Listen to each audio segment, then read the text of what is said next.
Welcome to the SPI Supplies video resources. This video sequence will show you how to operate your SPI Supplies Carbon Coater module. The SPI Supplies Carbon Coater module is a user-friendly, low-vacuum system designed to quickly coat your SEM samples. To coat your samples using the carbon fiber head, follow these steps. Ensure that the carbon module is plugged into the vacuum base and that the selector switch on the back of the module is set in the number 2 position. Place your samples in the specimen chamber of the vacuum base and place the fiber head on the chamber. Be sure that the vent valve is closed, as well as the vacuum leak valve in front of the unit.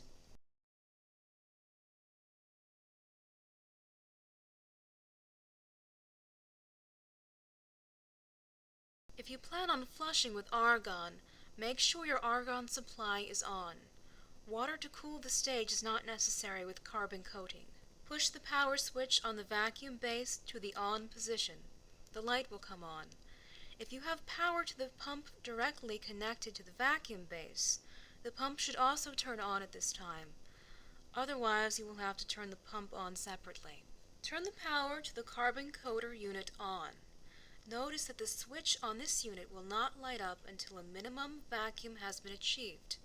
Once the light comes on, the carbon coater module can be used. Note that in this case of carbon coating, the better vacuum attained, the better the coating is likely to be.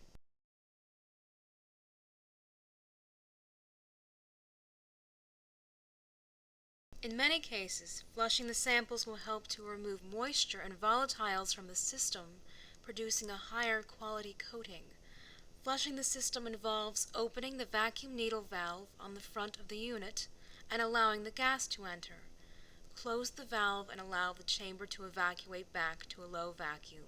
This can be cycled a few times.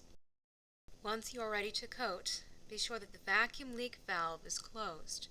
Make sure that the dial on this coater module is fully rotated to the counterclockwise position. Then turn the rocker switch to the continuous mode.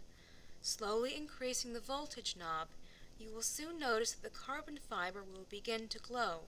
This will occur around the number 4 on the dial, or when the current reaches 10 amps.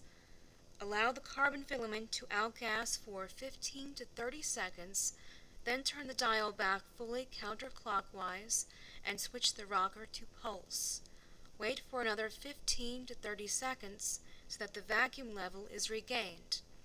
Turn the knob clockwise until you reach the 7 1/2 or 8 position mark. Then press and hold the pulse button. You may not want to look directly at the source since it is a white hot light. Some facilities use UV glasses for this operation. The fiber should glow for a second or two, then stop with no further deflection on the meter. This indicates that the fiber filament has evaporated through and no current is maintained. The coating is complete. Turn the voltage knob fully counterclockwise, turn the rocker switch to the center position and power the module off. The vacuum module can now be turned off, as well as the pump if not directly connected. Venting the chamber occurs at the vent valve located at the top of the fiber head. Be sure to open this valve slowly, as a quick rush of air may upset samples. Once the chamber is brought back up to atmosphere, the head can be lifted off and set aside. Be careful when handling the head, as it may still be hot from the evaporation. The samples can then be removed.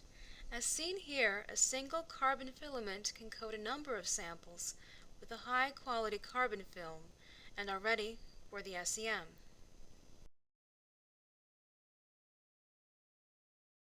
Be sure to wipe out the chamber when finished and replace the chamber and head onto the base.